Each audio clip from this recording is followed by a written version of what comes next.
كام حد فينا لما اللي بيحبه سابه ومشي فضل يراجع كل كلمة، كل زيارة اتأجلت، ويفضل يدور على سبب وعلى خطأ هو عمله، مش عشان هو عاوز يعذب نفسه، لأ، بس لأن الذنب أسهل من العجز.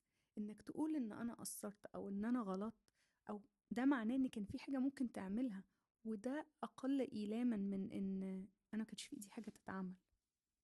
الذنب هو وهم السيطرة على ما لا سيطرة عليه، طريقة العقل في رفض قبول إن بعض الأشياء لا تمنع مهما فعلنا.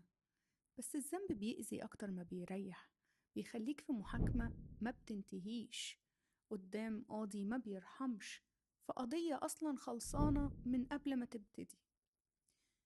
الحقيقة اللي بيبقى صعب تقبلها إنك أنت حبيت على قد ما تقدر، وكنت هناك على قد ما تقدر، ولأن الفقد مجاش لأنك قصرت، بل لأنك أنت لا تملك إنك تسيطر على حاجة زي كده.